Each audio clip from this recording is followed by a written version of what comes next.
TILED. Innovación, calidad y servicio en productos LED. Porque todo es cultura y porque somos radio. fmradiocultura.com.ar.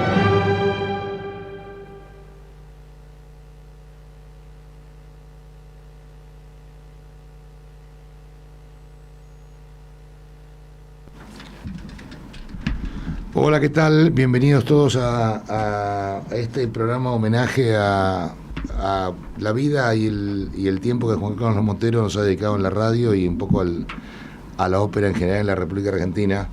Hoy estamos acompañados por Juan Luis Boucher, nuestro director periodístico, y por Carlos Mafía del Castillo, que ha sido director escenográfico del Colón bajo las órdenes de Montero cuando fue director general del Teatro Colón, en la segunda gestión. La idea de este programa de hoy es básicamente hablar un poco de la vida de Juan Carlos, recordarle algunos momentos estelares del último programa que Juan Carlos hizo en esta radio, en la cual desarrolló su programa Aproximación a la Ópera durante los últimos 10 años, desde el 2012 en adelante, después de haber estado en Radio Nacional. Realmente creo que ha sido muy impresionante la calidad de su producción, la sabiduría y la capacidad de acercar a mucha gente y educarnos a todos para poder entender mejor qué es la música clásica, qué es la lírica. Carlos, ¿cómo estás? Muy bien, Mario, un gusto estar con ustedes. Sí, Juan Carlos realmente es un amigo, una persona apasionado por la música, apasionado por el quehacer de la ópera, y a través de los años siempre recordaba a su padre, que fue director del Colón allá por los principios de los 60, y cómo juntos se dedicaban a conocer y a ver las grabaciones, los discos que había, y vivían fascinados con eso. Cuando yo lo conocí a Juan Carlos, a Juan Carlos lo nombró Enrique Olivera como director general del teatro y a mí como director de escenotécnico. Nos conocimos en ese momento, hasta ahí no habíamos tenido contacto, y fue inmediato el encuentro de dos personas que les gustaban, que tenían pasión por la música y que a ambos nos gustaban las cosas bien hechas, el arte llevado al escenario, el arte en los talleres, el arte en lo que pasaba en el Teatro Colón. Juan Carlos vivía el teatro como su casa, le dedicaba tiempo, siempre estaba de buen humor, tenía una cercanía con la gente muy pocas veces vista en el Colón, y creo que ha dejado un ejemplo de lo que es la vocación por la música, la vocación por ser un hombre de bien. Juan Carlos era un hombre de bien. Gracias, Carlos. Juan Luis Boucher, ¿cómo estás? ¿Qué tal, Mario? Muy bien, muy contento de estar aquí en este programa homenaje a Juan Carlos Montero. Yo no lo conocí tanto, lo conocí en la última época, cuando estaba con su programa aquí en Radio Cultura, Aproximación a la Ópera. Lo que siempre me marcó, me llamó la atención, es no solo el conocimiento que él tenía de la ópera y de la música, el amor que tenía por la música, sino también esa facilidad que tenía para expresarlo de manera sencilla, de acercarse al público, de ser muy didáctico. O sea, mostraba que conocía mucho, pero lo hacía fácil para quienes eran los oyentes de Aproximación a la Ópera.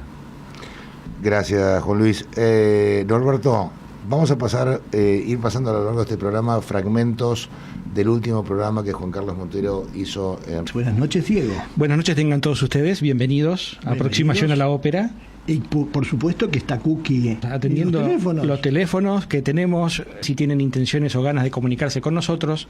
No nos acompaña Norberto hoy en la operación técnica. Está Nicolás. Nicolás, que lo hemos conocido en Radio Clásica hace muchísimos años. Sí. Y por una de esas coincidencias, porque creo que tiene un horario diferente habitualmente acá en Radio Cultura, por la ausencia de Norberto en el día de hoy, Nicolás lo cubrió, y así que Y bueno, va a tener que aguantar nuestro lío. El lío de siempre. Cuando se dé cuenta que después de tantos años estar haciendo y que nunca hemos podido organizarnos decentemente. No, porque no traemos nada así en planillitas. En planillitas no, son papelitos sueltos. Sí, y la memoria empieza a fallar, y entonces yo no me acuerdo si dije tal Bueno, cosa, dije tal otra, y por La supuesto. tuya no, la mía están fallando ya. Bueno, pero está bien, pero La mía estamos en la salida, ojo. bueno, de todas maneras siempre muy contentos de estar con ustedes en la radio. Los llamados, las comunicaciones a través de Facebook. Recuerden que tienen esa vía alternativa. Nos encuentran en la página Aproximación a la Ópera en Facebook. Ahí ya colgué el cartelito que corresponde a los mensajes del día de hoy, así que se pueden comunicar. Y les decía que es una gran alegría estar siempre con ustedes, brindando un poco común amor que tenemos por el arte lírico, por el respeto a grandísimos artistas que han dedicado sus vidas a estudiar el canto, una técnica de canto muy especial que no es una técnica natural. Los seres humanos no cantamos como se canta en la lírica. Así es.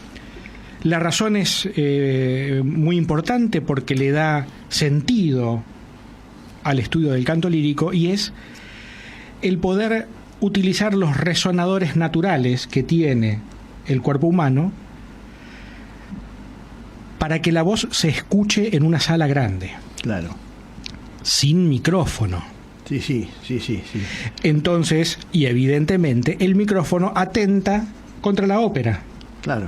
Porque no tiene ningún sentido cantar con la impostación operística usando micrófonos. Lógico. No tiene sentido. Ninguno. Entonces, esta es la razón principal por la cual los cantantes de ópera cantan de esa manera, para que se puedan escuchar en salas grandes. Exacto. Y puedan estar 1 hora y media, 2 horas cantando sin cansarse. Sí. Porque los cantantes populares sin micrófono no podrían aguantar. Sí, exacto. Se quedarían difónicos inmediatamente. Exactamente. Diego, yo quiero decirle a la gente que nos está escuchando que no hagan ruido en la casa, ¿no? Porque es la hora, viste, por la hora. Pero están preparando la claro, cena. bueno, pero que no se vayan a perder las cosas que van a suceder, ¿no? Hoy les trajimos una artista muy poco conocida. La vamos a ir escuchando en diferentes repertorios. Vamos a empezar primero por el repertorio del mundo de la canción. Claro. Nos va a cantar una canción de autor anónimo, tradicional, en español, que se llama La Granadina, Alhambra. Claro. La escuchamos y poco a poco vamos a ir analizando y conociendo un poco de su historia. Por supuesto, después le vamos a dar el nombre. No es un acertijo lírico. No. La idea es despojarnos de todos los prejuicios que siempre tenemos. Exacto. Al mencionar un nombre. Esta parte de este programa. Claramente Juan Carlos era un hombre que quería mucho la calidad del producto que él entregaba a la sociedad como director de Colón y también como director de un programa en Radio Nacional y después en Radio Cultura. Hay 2 personas que hoy extrañamos, que hemos invitado pero que por motivos diferentes nos pudieron llegar. Uno es Diego Montero, que nos hubiera gustado mucho que nos acompañara, pero lamentablemente Diego ha decidido como retirarse un poco de la vida pública, así lo dijo él. Creo que está con mucha pena y mucho dolor. Y la otra persona que extrañamos es a Jorge Tellerman, que también lo invitamos, pero lamentablemente no podía llegar.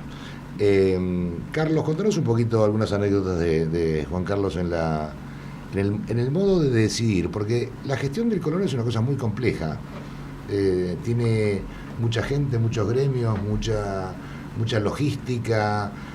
Uno piensa que la gestión del Colón es un tema solo de arte y de cultura, pero es un tema de un gerenciamiento, de management, digamos, en el sentido más clásico de la palabra. ¿Cómo era Juan Carlos como manager? era una persona muy dedicada. Vivía el Colón como un proyecto de su vida y una proyección de su vida. Era una persona que recibía, que escuchaba y que sabía responder a los requerimientos que se le planteaban. El Colón es complicado, totalmente de acuerdo. El Colón tiene casi 2.000 personas permanentemente. Parte son artistas, parte es cuerpo técnico,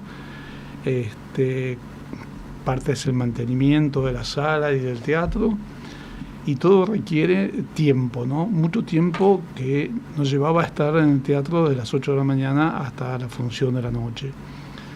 Juan Carlos tenía esa capacidad de recibir, de escuchar, de razonar con uno y de decidir, en último caso, si era necesario alguna cuestión más complicada. Para Juan Carlos era el tema del teatro, más allá de ser una dirección, era una actitud de vida.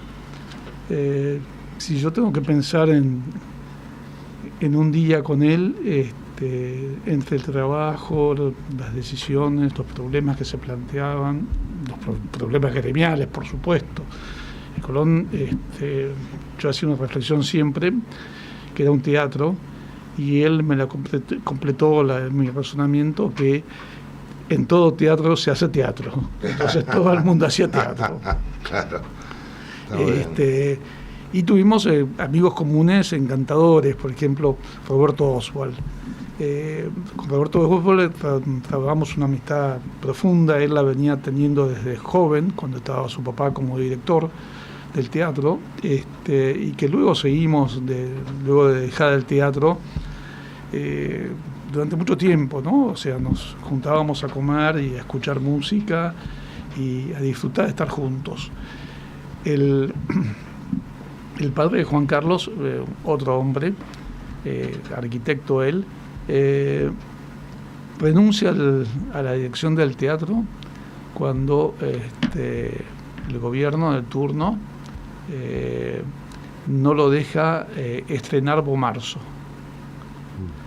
En una actitud realmente muy valiente, dice: yo me voy. O sea, no puede la cultura ser intervenida. ¿Eso qué era? ¿Gobierno venía? Sí. No quería nombrar, pero no, sí. Bueno, pues sí. Es un tema que, bueno, que lo lleva a su padre a eso. Juan Carlos siempre se acordaba de su padre, de los comentarios, las cosas que hacían cuando eran joven, cuando Juan Carlos era joven. Y en el teatro creaba realmente un ambiente de comunidad, o sea, nadie era un extraño.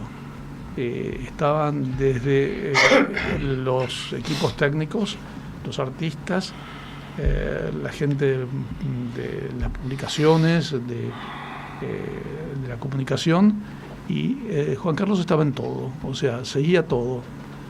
Un día me llama y me dice: Carlos, ¿en qué está la compra de materiales para este año? Bueno, estaba pendiente de todo.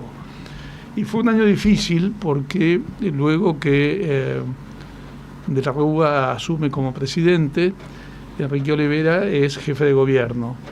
Y en junio de ese año había elecciones y cambió el grupo político que manejaba la ciudad de Buenos Aires y, por supuesto, la cultura. Para Juan Carlos fue un golpe muy fuerte, fueron meses muy difíciles. Primero me renunciaron a mí y luego yo seguí acompañando sin ningún cargo, estando con él. Él pasó realmente en ese momento, lo sintió, o sea, sintió todo lo que estaba pasando. Él ya estaba pensando en la temporada siguiente del 2001, y bueno, ahí quedó. Pero básicamente creo que esa pasión que yo hablaba antes, al principio, creo que la ponía en su trabajo todos los días. Gracias, Carlos. Juan, ¿por qué crees que Carlos Montero fue un hombre diferente? Porque ha habido muchos directores del Colón. Y bueno, unos han muerto, otros viven, pero yo he visto que en la despedida a Montero ha habido una enorme sensibilidad, mucha gente ha expresado. ¿Por qué crees que ha sido diferente? Yo lo que quiero entender es un poco lo que decía recién Carlos. Primero, que además de su pasión por la música, por el teatro, por la ópera, era un hombre también de gestión, que sabía administrar y generar una comunidad en el teatro. Pese a las dificultades, como siempre, de los gremios, de los artistas, eso generaba esa comunidad. Y creo que no fue un hombre, por lo que entiendo, de ningún partido, de ninguna secta, de ninguna grieta. Y creo que es eso lo que hace que hoy mucha gente lo lo despida como lo despidió esta semana. Vamos a ir de vuelta un poquito al programa, al último programa de Juan Carlos Montero en Radio Cultura, y un poco más de comentarios y música. Como les dije, esa canción que termina sin apoyo, sin... Sí, pero yo estaba pensando en la época de Ravel. Sin conclusión, ¿no? En la época de Ravel, cómo todavía con talento se podía evitar la disolución de la tonalidad, evitar el dodecafonismo, ¿no es cierto? O sea que Ravel es uno de los últimos atención, mantiene la tonalidad todavía. Exactamente. Juega con muchas disonancias. Exacto. Esto que acabamos de escuchar lo prueba, que es una de las 3 canciones de Madagascar. Y la artista invitada de hoy es la mezzosoprano Irma Collazy. Irma Collazy. Nacida en Atenas. Rodeada de cultura del pasado y del presente, ¿o no? Bueno, porque están vivas las cosas de familia de músicos. Viajó unos meses a París y de hecho fue su primer lenguaje, el francés. Claro. Su tío, un violinista que era estudiante de Georges Enesco, un compositor maravilloso, la introdujo a ella en el mundo de la música. Cuando regresó a Atenas, a eso de los 8 años, tomó sus primeras lecciones de piano con su abuela y logró ingresar en el Conservatorio de Atenas para estudiar piano. Su carrera fue muy brillante en cuanto a pianista, y a los 14 años tocó el Gaspard de la Nuit de Ravel. Claro. Su tío invitaba frecuentemente a Dimitri Mitropoulos, el director de orquesta, maravilloso. De orquesta, y ahí lo conoció. Claro. Él reconoció efectivamente las características musicales de nuestra artista invitada, Irma Collazy, y poco a poco ella comienza una carrera, pero siempre manteniéndose dentro del mundo de la canción. Trabajó con María Callas el estudio de Fidelio de Beethoven. El estudio así que la conoció a María. Que estudió Fidelio la parte... En 1944. En el 44. Uh-huh. Tuvo que el mismo problema de muchos artistas en la época de la guerra, tuvo que volver a Atenas porque ya había comenzado una gira por Europa como pianista, Sí, siempre como pianista. Después conoce a la soprano Maggie Karadja y ella va a ser la que le enseñe el canto. Claro. Las condiciones que estamos observando de ella son realmente sobresalientes. Trabajó con von Weinum, con Rosband, con Pierre Monteux, Charles Munch, con Van Otterlo, con Krips, con Giuliani. Sí, todos grandes. O sea, todos los nombres más importantes. Claro. Hizo estrenos de algunas obras de Schoenberg, de Alban Berg, trabajó obras de Mussorgsky, de Stravinsky, siempre dentro del mundo de la canción. Claro. Vamos a escucharla ahora en alemán, en un lied que tiene muchas características operísticas, que es Der Erlkönig, Claro. de Schubert. El número de catálogo es el 328. ¿Estás seguro que es la misma cantante, no? La misma cantante. Porque también en alemán ahora. Ahora en alemán. Bueno, Esta señora cantando, y estaba recordando la introducción que había hecho Juan Carlos y Diego, y realmente lo que es llamativo es la capacidad de explicar en forma sencilla, con palabras que todos podemos entender, algo que es bastante complejo de entender, si no, o que hay mucha gente que lo hace inútilmente difícil. ¿Cómo era eso en la vida diaria del teatro? Porque creo que hay todo un arte de hacer las cosas difíciles o de hacerlas fáciles. Y entonces, ¿cómo se va Juan Carlos con eso? Juan Carlos lo que tenía era la posibilidad de escuchar a una soprano y saber si servía para el papel o no, con gran rapidez. O sea, siempre me decía, fíjate el famoso do, si está o no bien, hasta dónde puede llegar esta persona. En este programa que estás pasando se ve a Diego con una actitud muy participativa. Diego realmente que haya seguido el camino de su padre era realmente un halago para él. Absolutamente. Y hace unos días le pregunté, Diego, ¿vas a seguir con la aproximación? Me dijo, no, ese programa era de papá y terminó el año pasado.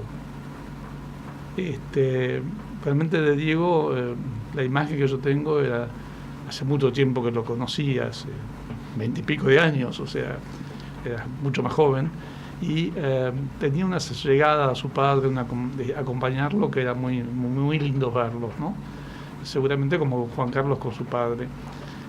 Pero sí, Juan Carlos lo que sabía en serio música.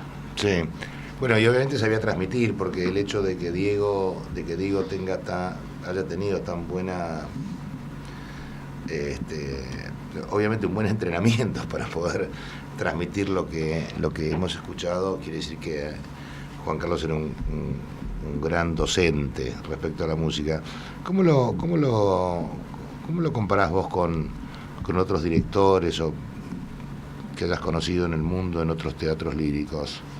¿Me lo preguntas a mí? Sí, perdón, bueno, sí, Juan, no, perdón. No, la verdad que no tengo conocimiento suficiente para hacer comparaciones de este tipo. Sí, reitero esa facilidad que tenía para explicar y hacer fácil lo que para mucha gente es difícil, y como por ejemplo en este programa que estamos escuchando nos presenta a esta mezzosoprano que yo antes no conocía, Irma Colassi, de origen griego pero formada en Francia, y los presenta de una forma extraordinaria porque va pasando.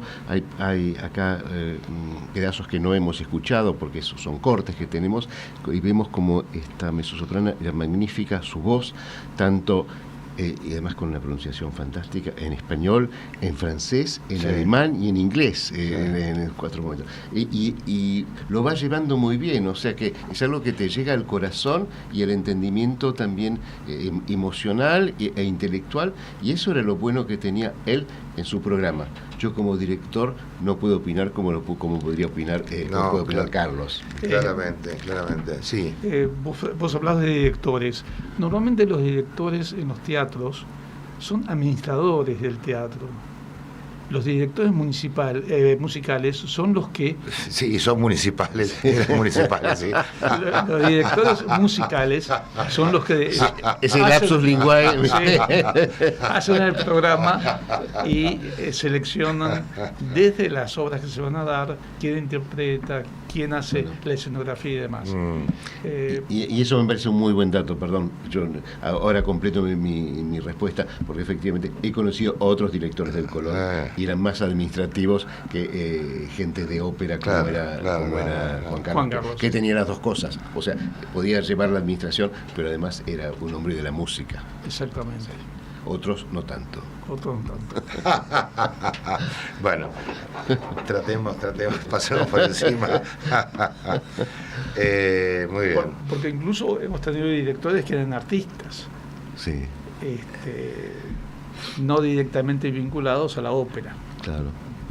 Sí, bueno, ahí está la función del director general del Colón y la función del director artístico, ¿no? Muchos directores generales están separados las funciones, otros la han juntado, como el caso actual de Tellerman. Sí. ¿Vos qué crees vos, Carlos, que es lo mejor? ¿Juntar las funciones o no? Yo creo que sí, que hay un director administrativo que debe ocuparse de lo que es dinero, un director artístico que tiene que estar exclusivamente en las cosas vinculadas con las contrataciones y demás, y un director general que tiene que unificar todo eso y darle forma. Okay.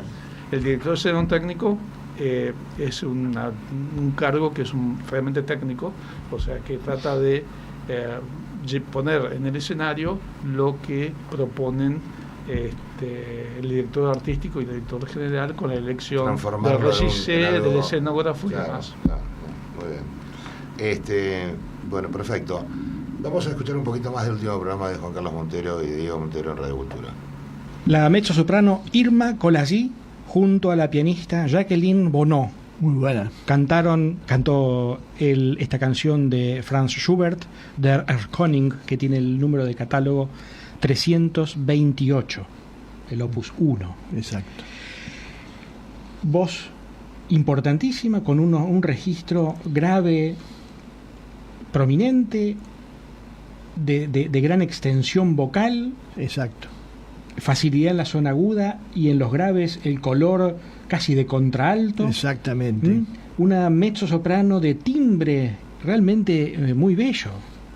El timbre, Sí, el sí, color sí, de sí, su sí. voz es bello. Exacto. De un grupo de mezzosopranos muy selecto que tienen estas condiciones. Sí. Quiero leer unos mensajitos que estamos recibiendo en los teléfonos 48 19 94 94 y 48 19 94 95. Los saludos de Rosita, que nos manda desde Mendoza. También Bertila, Ana, Gaby, Elsa y Alejandro, que se comunicaron con Cookie, que está atendiendo los teléfonos. Y les agradecemos muchísimo siempre. Y Cookie, maravillosa. Está perfecta. Siempre al pie del cañón. La hemos escuchado en español, la escuchamos en alemán, en francés y ahora la tenemos que escuchar en italiano. Una pequeña canción de Claudio Monteverdi, Lasciatemi morire. Bueno, un momento. Se va a los orígenes del arte lírico. ¿O no? Era el aria Lasciatemi morir del número de catálogo 291 de Monteverdi, que pertenece a la ópera L'Arlesiana. Y el repertorio de la canción lo domina perfectamente. Te propongo un poco de algo más suculento en la ópera. Por ejemplo. La condenación de Fausto de Berlioz. Bueno, Berlioz, pero es un loco suelto también. Bueno, eso de loco suelto de Berlioz es muy interesante explicarlo, porque si hay una manía que tenemos los seres humanos es la de clasificarlo todo. Sí. Es una manía, una absoluta necesidad de tener todo catalogado y enmarcado. Y siempre pasa en la historia que hay un artista que sale del marco. Claro. Berlioz fue uno de los que le rompió a los eruditos todo lo que se le antojó. Por ejemplo, hizo todo lo que no había que hacer. Se definía la sinfonía primero como con 3 movimientos, después se agregó un cuarto movimiento y de repente Berlioz hizo de 6. Exacto. Porque se me piace y tengo ganas. Exacto. Y efectivamente lo más maravilloso que tiene la creatividad humana es eso, que nunca tiene límites. Claro. Además de estar tan encajonado con un esquema cuadrado, ¿no es cierto? Que todos se escriban de la misma manera, en 3 movimientos, en 4 movimientos, que el último sea alegro y final, ¿no es cierto? Y el adagio que esté en el medio. Bueno, en realidad, si quiere, y él lo empezó el adagio adelante. Sí. Acá el asunto tal vez tenga que ver con el desafío, ¿no? Yo soy un compositor que quiero hacer una obra y bueno, hago primero un movimiento lento y otro movimiento rápido. Pero claro, si empiezo con el movimiento lento, Se van a dormir. Se van a dormir. Entonces hago primero un movimiento rápido y después el lento, pero si termino lento, se van a olvidar de toda la obra. Entonces, uno rápido, uno lento y uno rápido. Y así estamos contentos todos. Claro, y de vez en cuando hacer un recuerdo del primer movimiento. Son solo mañas de cada uno de los compositores. La condenación de Fausto, de Héctor Berlioz, Irma Colasi, junto a la Orquesta Sinfónica de Londres, la dirección de Anatole Fistulari. Y Juan, ustedes que han estado más cerca de uno de Juan Carlos. La ópera, como al público general, que no es el público informado, conocedor, etcétera, también le podía llegar, porque lo hacía de manera sencilla, directa y clara. Así es. Claro. ¿Cuántos años fue Juan Carlos crítico de ópera en el Colón? De ópera en la Nación. Es una buena pregunta. La verdad que no lo sé. Yo tampoco lo sé. Hace un par de años me decía uno de los críticos más o menos conocidos, no, mira, lo que están poniendo es una porquería, pero yo no digo nada, si no me quitan las invitaciones. Entonces, bueno, era una cosa en eso devino alguna forma de periodismo bárbaro. Claro. Devino en eso. Sí. Una vergüenza, una vergüenza. Es lamentable. Yo creo que bueno, en fin, es lo mismo que la política, con la economía, con los funcionarios deben alentar una mirada crítica de la gente inteligente, porque eso los ayudaría a mejorar.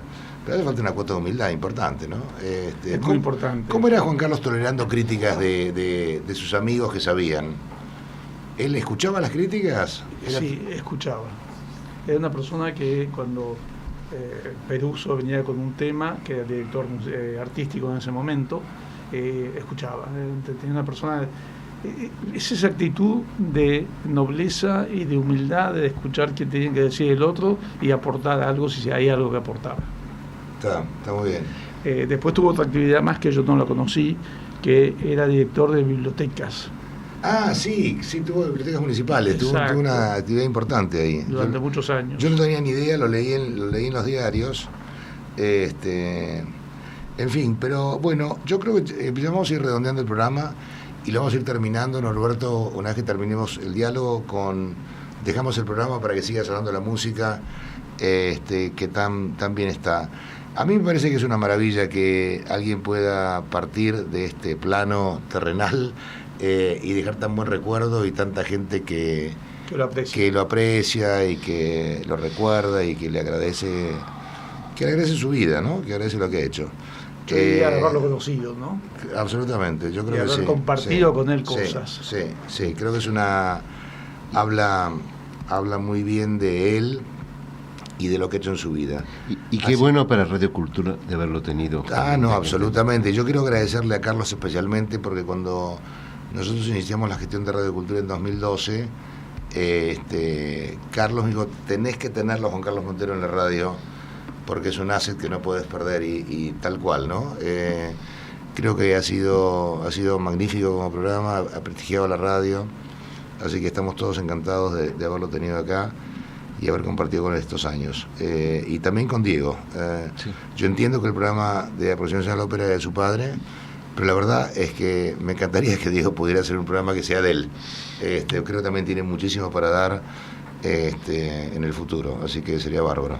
Démosle un poco de tiempo. Sí, quizás, no, por supuesto, quizás más adelante, sí, ¿no? Claro, pero hay un duelo que tiene que hacer. Por supuesto, pero digo que desde el punto de vista de la audiencia sería magnífico poder tenerlo explicándonos estas cosas que no sé, un poco...